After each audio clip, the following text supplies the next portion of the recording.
Tonight on Chat News at 5, vaccinations rising. Both the Premier and local pharmacists are reporting an increase in vaccine demand. And voting on Monday. Protocols at the polls will look a little different this time around due to the restrictions in place. Plus in sports, preseason play begins tonight for the Medicine Hat Tigers in Lethbridge. From Medicine Hat, this is the Chat Evening News with Dan Reynish. Good evening and welcome. Thank you very much for watching. The provincial government says daily vaccine doses tripled on Thursday, the day after it announced the proof of vaccine program. 80% of Albertans now have received at least one dose of the vaccine. 72% are fully immunized with both doses. Starting Monday, vaccine-eligible individuals will have to provide government-issued proof of immunization to access various businesses, including restaurants, businesses who don't require proof of vaccination, by the way. They will have to follow specific public health restrictions. This program is not mandatory. That surge in vaccine interest is being seen at some Medicine Hat pharmacies. A number of locations Chat News spoke to today confirmed demand for shots from pharmacies is up. It has gone crazy. The phones haven't stopped because there are a lot of people now panicking. People still aren't really sure what to do, so a lot are saying, well, I still want to go to the gym, I still want to go to a restaurant. It's a difficult situation, balancing act to get everybody done. Actually, right now, booking into October. Greg's Remedies has doubled the amount of vaccine ordered over the past 2 weeks to 180 doses. Meanwhile, the IDA in Crescent Heights also says vaccine appointments have increased following this week's vaccine program announcement. Although the rollout has been steady in recent weeks, the pharmacy staff say demand certainly picked up over the last couple of days. Management at the Redcliffe Pharmacave say they're also booked up with vaccine appointments. Capacity will be limited at city facilities in the short term as officials await further clarity from the province on restrictions and the exemption program. Starting on Monday, buildings like City Hall, the Family Leisure Centre and the Esplanade will welcome people regardless of vaccination status, but they will restrict capacity to 1/3 of fire code limits.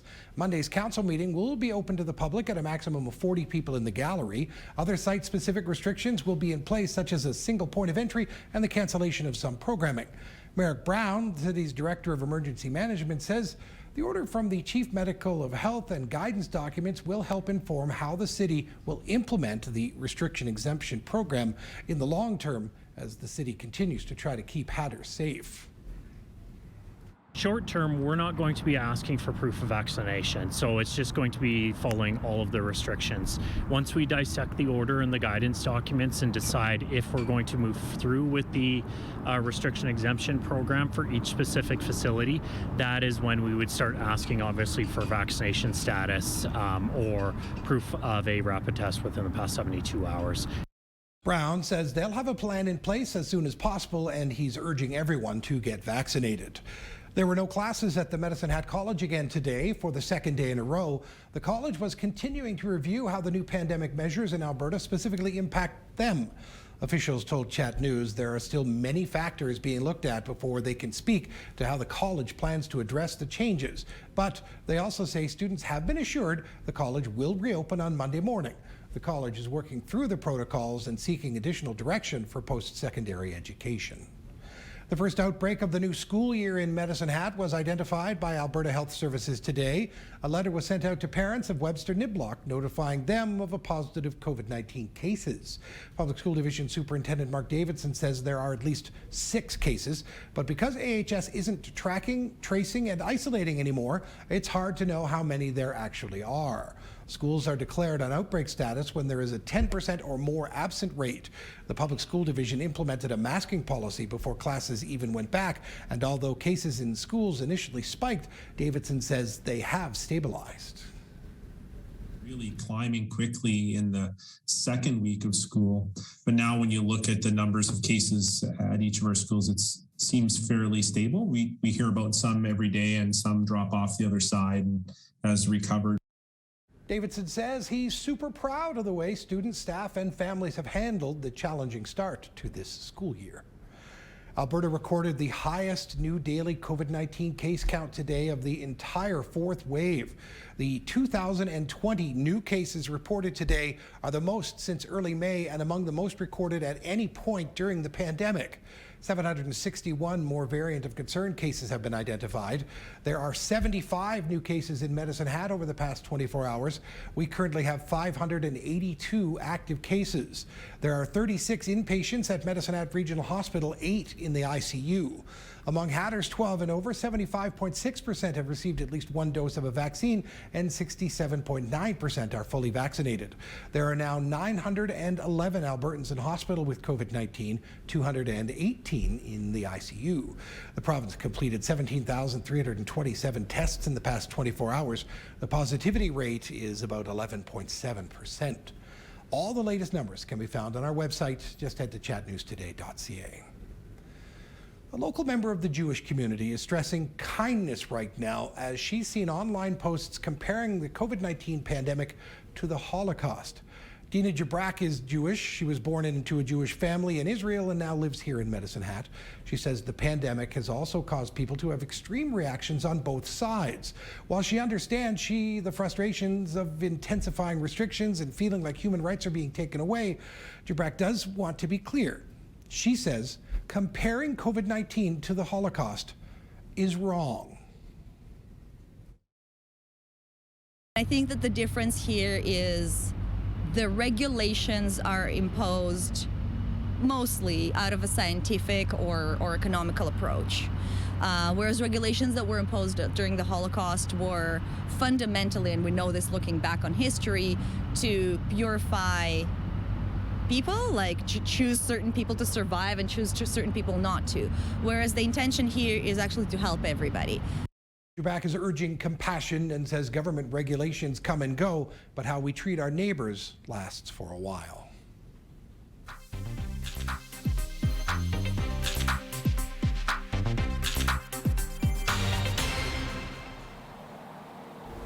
We did expect some sunshine today, but not really much turned out. We are expecting a lot more for the weekend, and that's almost a given that we'll get it.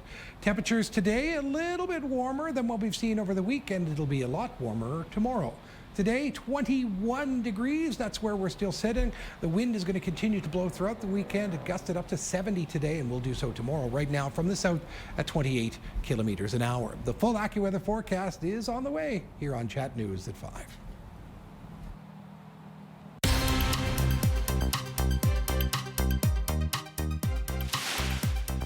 Coming up, the city has officially recognized the local Métis community and its contributions to Medicine Hat.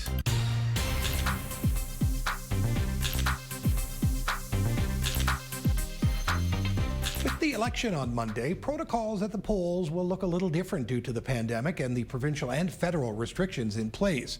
Leanne Nerfa with Elections Canada says there will be a number of health and safety measures in place. Voters and poll workers will be required to be masked, and social distancing, plexiglass barriers, single-use pencils, and hand sanitizing stations will also be in place. Polling locations might also be different this year, and Nerfa is encouraging everyone to double-check the location on your voter's card. In some areas, some locations, for example, schools, we were not able to use them for this election. So our returning officers have had to find different locations in some areas. So it might be a little bit different from the last federal election where you voted. So we do encourage everyone to check their voter information card. If you still haven't received a voter information card, just contact Elections Canada. You can still register up to and including on Election Day, Monday. Our city has taken another step toward reconciliation with the Indigenous community in Medicine Hat. A plaque was unveiled last night to mark the historic and traditional Saratoga Park site at the bottom of Shoalton Hill. It's on that site where the first Métis people in Medicine Hat settled and called home for close to a century. Part of the plaque reads, "Although the houses are gone, the core of Saratoga Park still conveys the feeling of the Métis community that helped make Medicine Hat unique." Brenda Mercer of the Meewasin Friendship Centre says the Métis community is honoured and happy to have its contributions officially recognized. I think it was probably after World War I when they started gathering there and living in Saratoga Park. And I know the last gentleman who lived there, Henry Aker, he was living there when he was 2 months old. up until the time that he passed in 2010. So he was like one of the last people to be there. It's just a fantastic area where they would gather, and right now there's no houses there, but there used to be a little pony racetrack. There's a big garden, probably as many as 20 families at one point, so it was a vibrant community. City Council voted last fall to recognize Saratoga Park as a municipal historic area. A special fundraiser is set to take place this weekend in our city. The second annual Harvest Takeaway is being held tomorrow at the Mustard Seed Community Center. On offer are $20 soup kits full of locally grown ingredients such as potatoes, corn, beets, and zucchini. There's also a soup recipe. All proceeds go to the Mustard Seed's health and wellness programs, including a daily meal offering. A farmer's market will also be on hand tomorrow. The organizer of the event is asking all participants to go online to register for this event.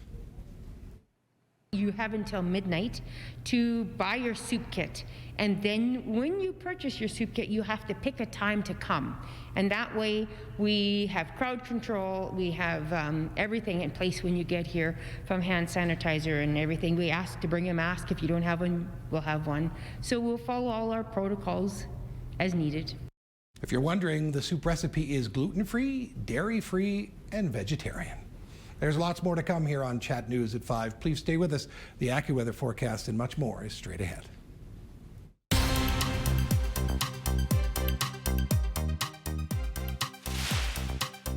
Straight ahead, some parents may overlook teaching their kids to be independent.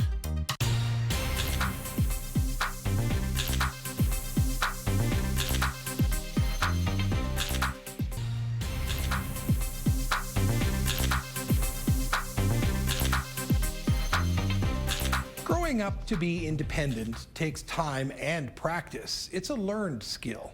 As Kendra Slagowski reports, parents may overlook teaching to their kids.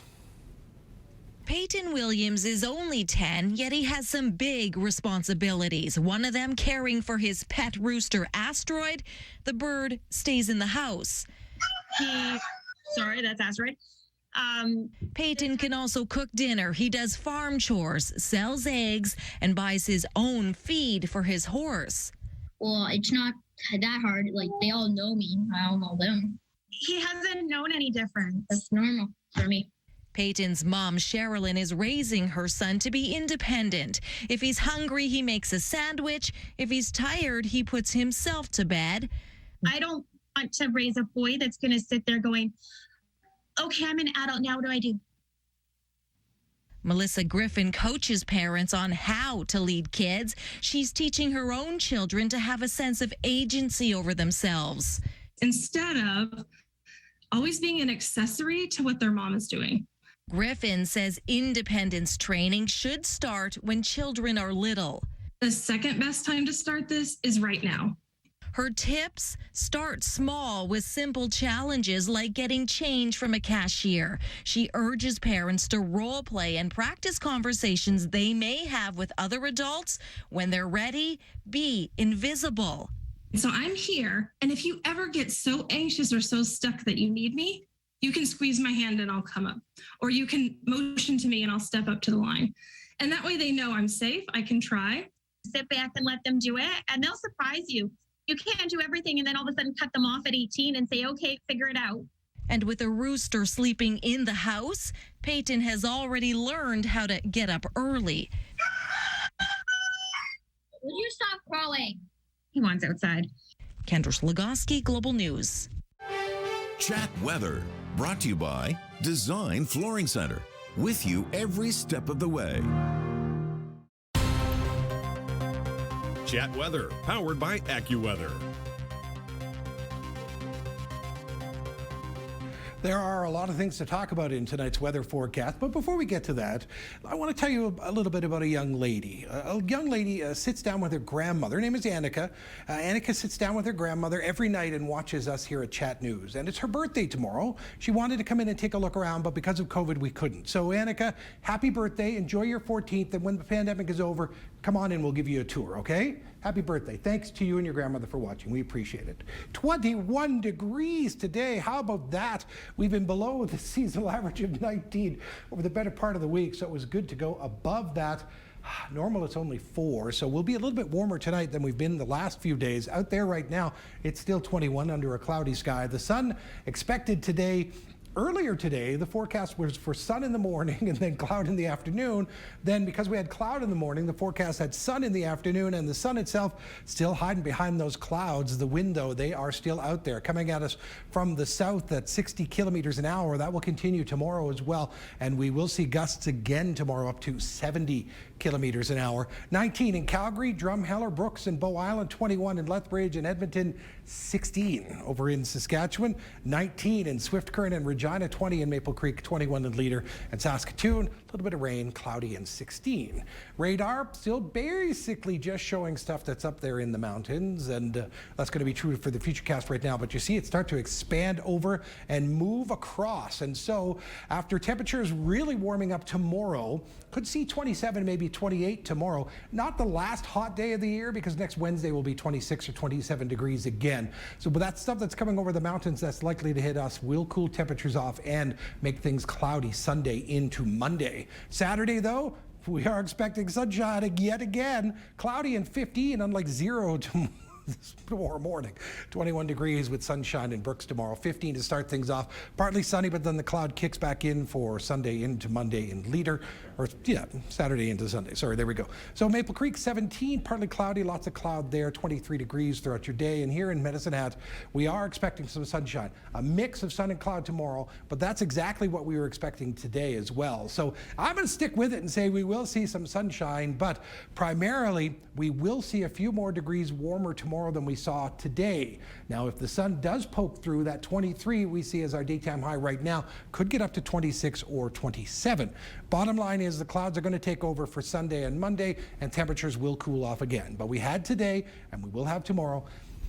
We're just not seeing a lot of sunshine. Not seeing it at all. But hey, here's some. Dennis took this picture for us earlier this week, referred to it as a cool afternoon in the Cypress Hills while golfing. A cool afternoon while golfing, but a great time to be outdoors with family.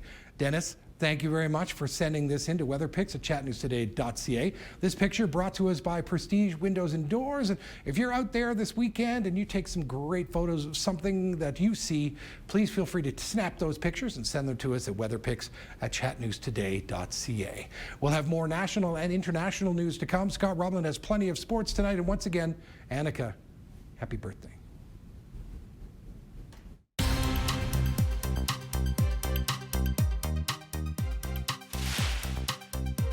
Still to come, Ontario has offered to help Alberta as our health system is at the breaking point.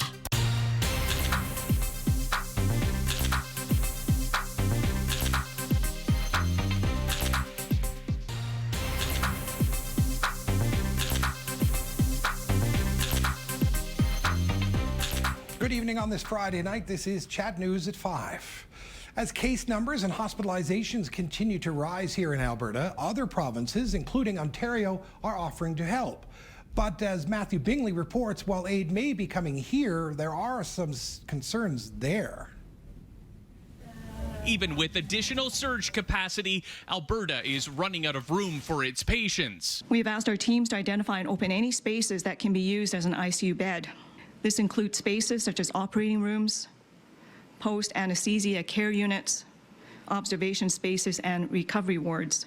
With its healthcare system close to buckling, the beleaguered province is looking for help elsewhere. Ontario has graciously offered their help, and we are in discussions with them regarding potential transfer of patients if needed.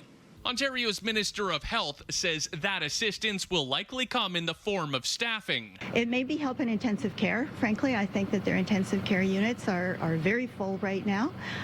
There may be other requirements that they have as well, but I would expect intensive care assistance would be top of the list. What's still unclear is whether Ontario will be required to take on additional patients from the Wild Rose province. Already, British Columbia and Quebec have said they don't have the room.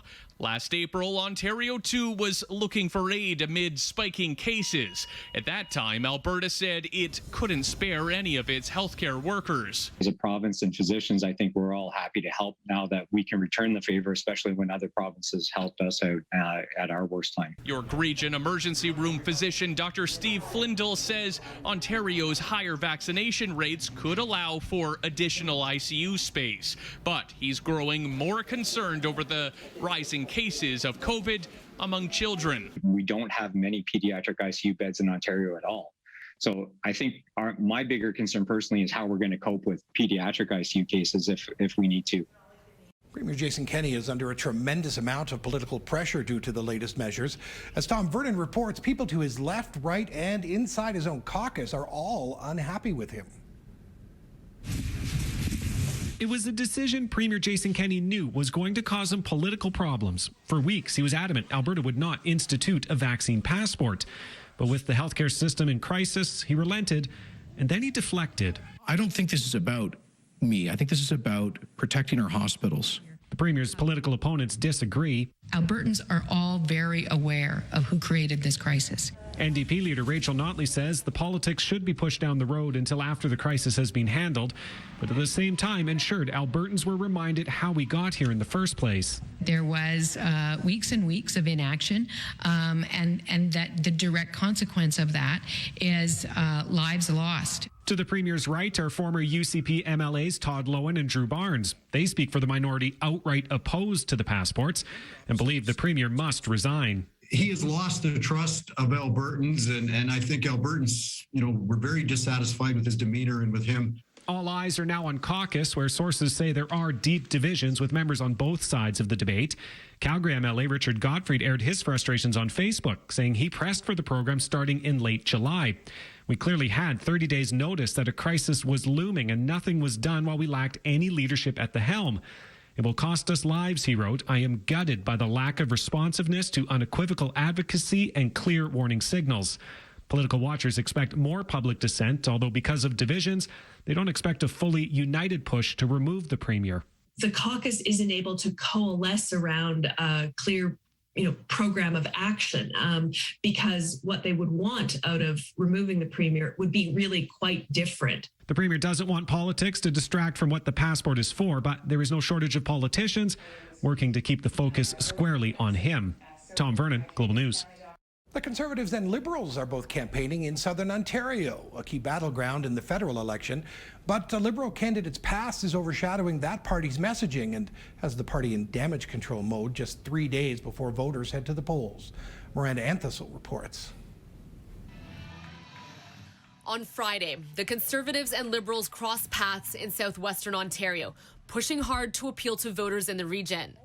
Tory leader Aaron O'Toole grilled by reporters, some suggesting he relies on talking points rather than giving a direct answer on whether he still supports Alberta Premier Jason Kenney's handling of the pandemic. That province declared another state of emergency this week. The most important thing is I don't care about their political party. I care about the Canadians in their provinces. I wish we had a prime minister that did that. Meanwhile, the Liberals are under scrutiny for another candidate's past involving sexual misconduct accusations. The campaign has already seen candidate Raj Saini step down due to allegations of harassment, which he denies. Now, a report in the Toronto Star says Toronto candidate Kevin Vuong was charged with sexual assault in 2019. The charges were dropped, and Vuong denies the allegations. Trudeau was questioned on how the party didn't know about this sooner. We only found out about it yesterday through the work done by the Toronto Star. We have questions about that. We have questions about what exactly happened. We are looking into that very rapidly, and in the meanwhile, we have asked that candidate to pause his campaign.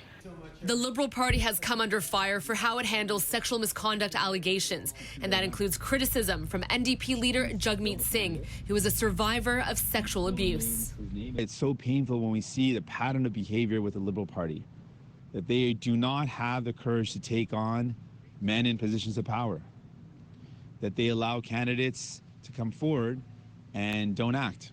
The New Democrats are campaigning on the East Coast, but started the day in Quebec, highlighting their plans to tackle climate change. Also in La Belle Provence, Yves-François Blanchet is ramping up his campaign, making stops in several key swing ridings. Miranda Anthesol, Global News. The new government restrictions put in place this week are affecting all Albertans, including those running for public office. Plans have had to change, and candidates are now looking for other, less public ways to convince people to vote for them. Tiffany Goodwin reports. With new public health restrictions in place, some candidates' campaigns have had to pivot to ensure their messaging gets out to voters. There's definitely less of that personal touch, and I thrive on that. This meet and greet at Station Coffee quickly had to go virtual. We're just going to get going so that everyone that is online isn't waiting any longer. After restrictions were announced on Wednesday. Council candidate Brian Webster also planned to connect with voters at a local restaurant next week, but that's since been canceled, and instead Webster will meet voters outside at parks. I'll spend an hour or two there and try and make it as convenient as you can for the voters. Councillor Phil Turnbull, who's vying for re-election, says he's noticed the differences in campaigning this time around. With COVID, they don't want you coming door-to-door knocking. Some people are okay with it. Lorraine Dallalonga, who's organizing an all-candidates forum, was worried how the restrictions would impact the event. So I got in touch with the Stampede Board, and they have allowed us to use their auditorium. So we're going to be in their auditorium. Their auditorium holds 600 people. So even with the restrictions and a third of the people allowed, we can still have 200 people. Everyone must show their proof of vaccination or a negative COVID-19 test prior to entering the forum. But with limited face-to-face interaction throughout the campaign period, many candidates like Ramona Robbins have been relying on an online presence to communicate. I make sure I have a website that's updated, and then anytime somebody in social media asks me a question, I make sure that I put the answer to that question on my website as well. But with so many candidates comes the issue of navigating all the information.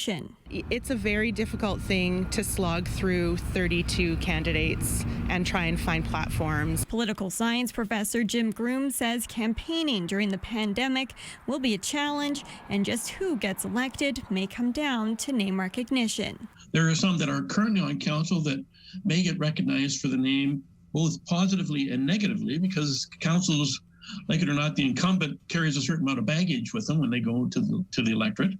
And so they may end up with a certain number of votes or lack of votes in some cases. But the bulk of the folks in between in that 32 candidates, it's going to be overwhelming. And while it may be overwhelming for voters this election, candidates are pleading with voters to get to know them before the ballot is cast. Tiffany Goodwin, Chat News. Thousands of students walked out at Western University in Ontario today to show their support for victims and survivors of gender-based violence. And as Brittany Rosen reports, they are demanding the university do more to protect them.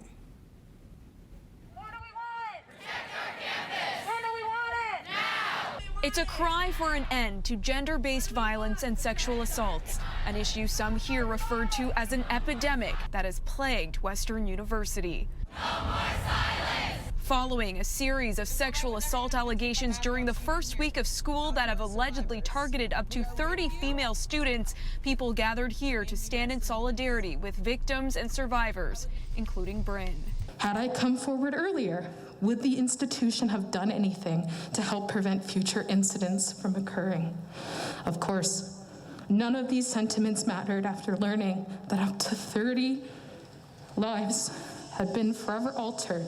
Students made signs, hung messages of support, and vocalized their concerns about campus safety. Do you know what it's like to walk past the site of the most traumatic experience of your life every day just to get to class? This just one of numerous unsettling accounts from those who go to school here. Being silent about this problem is perpetuating this culture, and I just hope that from today there can be changes made. At the peak of the protest, campus police reported up to 9,000 participants. Thousands Thousands of students here are calling on the university to do more to address what they're calling a culture problem. Among their demands, they want to see a survivor-centric approach to handling reports of gender-based violence and sexual assault. We want a safe space for dialogue and support for survivors, which the university has failed to provide. As for staff at Western, they say they too are well aware of students' experiences. The incidents of the past week and you being here today tell us that you do not feel safe. While counseling and other supports remain in place on campus, Western has since created a task force to handle gender-based violence and student safety. Brittany Rosen, Global News. Canada has always put humility before showmanship when it comes to celebrating our armed forces.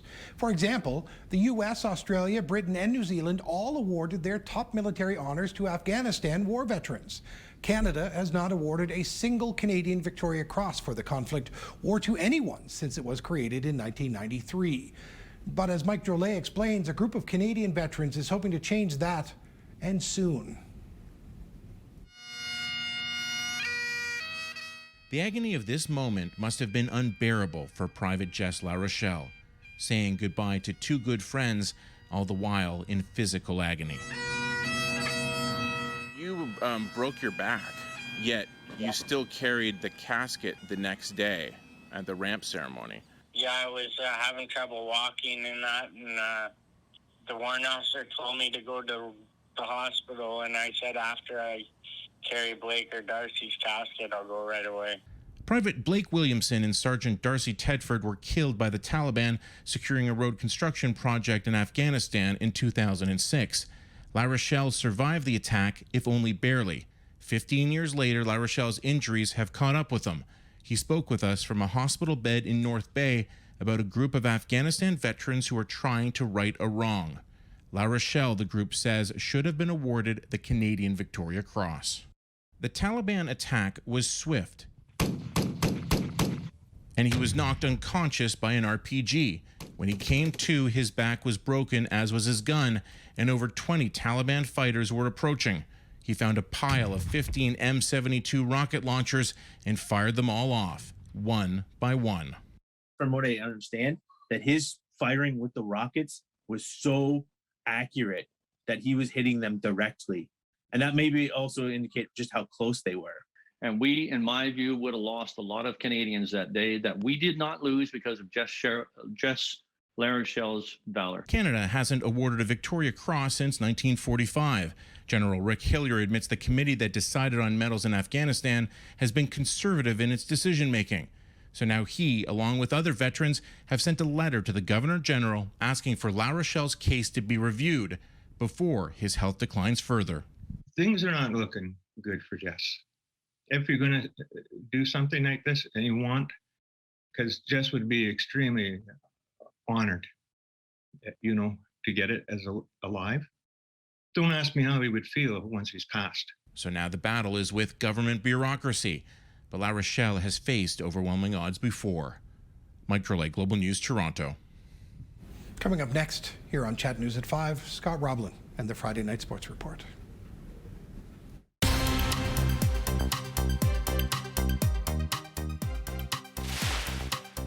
Close to 2 years has passed since Medicine Hat College's soccer teams last took to the pitch. This weekend, Rattlers Athletics returns to Medicine Hat. More next in sports.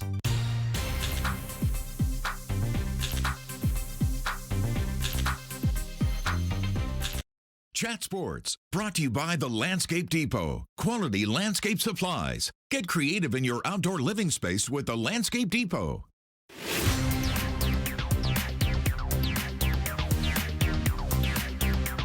Welcome back. The first road trip of the season begins this evening for the Medicine Hat Tigers, with their training camp finishing up last night. A spirited scrimmage between Team Black and Team Orange capped off 2 days of evaluation for Willie Desjardins' staff. Tonight, Medicine Hat kicks off the preseason with a home-and-home series against the Lethbridge Hurricanes. The Tigers will host their first exhibition game tomorrow night, though that game has been moved from Irvin to Co-op Place due to the larger capacity and space fans out. And defenseman Reed Andreessen says the team's fired up. It's gonna be great. Just play in front of fans and get bumped like hitting and stuff. It's gonna be great just to be back in it, and obviously we're excited. It's one of our rivalries, and just getting back into the game situations it's gonna be fun, and it's gonna be good. It's going to be a notable weekend for Tigers prospect Josh Van Mulligan, a second-round pick in the 2020 WHL draft. Van Mulligan can become the first Medicine Hat-born and drafted Tiger to crack the team in almost a decade. The 16-year-old blue liner will get his first chance at wearing his hometown team's jersey this weekend in exhibition action, and says it will be a special moment for both he and his family. Yeah, that mean a lot of that's kind of what I've been looking forward to all this time, and it'd just be a real honor and real pleasure. In these games, I'm pushing for a spot this year, so I'm going to be competing and playing hard and just trying to play my game and just compete. The Tigers also announcing today they have signed 2020 6th-round pick Hunter St. Martin to a standard player agreement. St. Martin recorded 4 points in 4 games last year with OHA Edmonton U16 prep and is the son of former Tiger Blair St. Martin. Puck drop between the Tigers and Canes is set for 7 o'clock, while tomorrow's rematch in Medicine Hat goes at the same time. Any fans wanting to attend must be masked. Down in Brooks, the Bandits are ready to lift the lid on their 2021-22 AJHL season tonight. Not only are they going to have fans back inside Centennial Regional Arena for the first time in 10 months, but they are hosting the expansion Blackfalds Bulldogs for their first game in franchise history. Bandits head coach Ryan Papuano says controlling emotions is going to be key tonight and is expecting a bit of a sloppy return. We're a little bit unsure of what we're going to see this weekend from our team. Have no idea what we're going to see from the opposition, but I think everybody's excited, and have people in the building to watch us play a real hockey game is the main thing. The great part about playing for the Bandits is that the community support is awesome, and you can feel it it's really there during the games. There's lots of fans, right? There's over 1,000 at almost every game. So they're loud, the energy's there, the atmosphere in the building is awesome. So we really missed that last year. So it's exciting for all of us to kind of get them back in the building. A pregame tailgate is underway right now in the CRA parking lot. After tonight's season opener, the Bandits will host the Drumheller Dragons tomorrow night. The Medicine Hat Cubs are locked in on their season as well. Tonight they wind up their exhibition games at the Triangle Arena in Redcliffe, facing their rivals from down Highway 3 from Coaldale. Now that's just an appetizer for tomorrow's season opener, which will take place in Vulcan visiting the Lowland Lakers. Medicine Hat's first game at home will be September 26th, welcoming the Sylvan Lake Wranglers to town. The pride of Maple Creek, Saskatchewan, Zach Smith has announced his retirement from the NHL today after 12 seasons. In an article with The Athletic, Smith says he's been suffering from significant back pain for the last few years and believes it's time to hang up the skates. Smith played 612 of his 662 career NHL games with the Ottawa Senators, which ranks 9th all-time for the club. Medicine Hat College Rattlers athletics, a staple of our local sports community, haven't competed since March of 2020. But this weekend, that all changes. The men's and women's soccer teams are both in action, marking the return of Rattlers competition for the first time in a year and a half. While their regular seasons have been shortened to only 6 games, both teams are eager to put last year's canceled campaign behind them. It's definitely going to be weird, but a good weird. I've been on part of the team for 4 years now, and just it's going to be like first game of my first year. Just year and a half gap, just getting back on the field and hearing that whistle. It's going to be an unreal moment. Practice has been intense, because as you said, we've been out for a year, so the sharpness, we got to try and work back the sharpness in and try get back to our best levels and see how good we can compete for this season. They're young and they're keen and have experienced everything that they've gone through over the last 2 years. It's pretty exciting time for them to know that all the hard work that they've been putting in is finally going to be rewarded with them stepping out on the pitch and doing what they love. The Rattlers women's soccer team is on the road to face Augustana tomorrow afternoon, while the men host the St. Trojans at 2 o'clock on Sunday. To the relief of Saskatchewan Roughriders fans, quarterback Cody Fajardo has avoided major injury and will be starting tonight when they face the Toronto Argonauts. Taylor Shire reports. I feel good. I thought the week I progressed nicely. Didn't have any major setbacks. It's full steam ahead for Rough Riders quarterback Cody Fajardo. After leaving the Banjo Bowl with a concussion, Fajardo's status has been closely monitored this week, but the QB says he feels good to go for Friday's game against the Toronto Argonauts. I had no problem sleeping, had no problem remembering plays. So went through all the protocols, talked to the doc, and just made the best decision for me. Fajardo says he remembers everything about the hit against the Bombers, saying the concussion was caused when his head hit the turf. I can take a big hit all day. I've done it my entire career. But the dang turf monster is the one that got me. And usually that's what you see with most concussions is you see guys who their heads kind of whip back and it's that quick motion and you're hitting a solid object in the ground. He's passed all of the necessary steps that you need to in the concussion protocol and you know, from visiting with him and asking him how he feels and from visiting with our medical people, we feel like he's 100% ready to roll. Now the 2019 CFL All-Star will try to get his team back into the win column after 2 straight losses. Taylor Shire, Global Sports. And it's going to be a battle of 3 and 2 teams between the Riders and the Argos. That's a 7:45 start. Calgary Stampeders in action right now against the Hamilton Tiger Cats. Low-scoring one, 3-3 in the second quarter. The game coming back to Co-op Place in Medicine Hat tonight. Will that money still stay in Irvine? Well, so yeah, it'll be tomorrow night, 7 o'clock puck drop, and it's important to know that Irvine Minor Hockey will still be benefiting from the proceeds of the game. All right, so go Argos, and good luck to your Stampeders. Thanks. We'll be right back. You're watching Chat News at 5. Here's a recap of today's top stories. The provincial government says daily vaccine doses tripled the day after it announced the proof of vaccine program. That surge in vaccine interest is being seen at some Medicine Hat pharmacies. A number of locations Chat News spoke to today confirmed demand is up. Greg's Remedies has doubled the amount of vaccine ordered over the past 2 weeks to 180 doses. Meanwhile, the IDA in Crescent Heights also says vaccine appointments have increased following this week's vaccine program announcement. Management at the Redcliffe Pharmacy say they are also booked up with vaccine appointments. Capacity will be limited at city facilities in the short term as officials await further clarity from the province on the restrictions exemption program. Starting on Monday, buildings like City Hall, the Family Leisure Centre, and the Esplanade will still welcome people regardless of vaccination status, but they will restrict capacity to 1/3 of fire code limits. Monday's council meeting will be open to the public at a maximum of 40 people in the gallery. Merrick Brown, the city's director of emergency management, says they'll have a plan in place as soon as possible, and he urges everyone to get vaccinated. If you'd like more on these and other stories, please visit our website at chatnewstoday.ca. If you're planning to raise a glass this weekend, this story is for you. A special bottle of scotch is going up for auction next month, and auctioneers predict it could fetch hundreds of thousands of dollars. Ian Lee has the story from London. This bottle of scotch was 80 years in the making. So 80 years of oak maturation makes this the oldest age statement of any whiskey.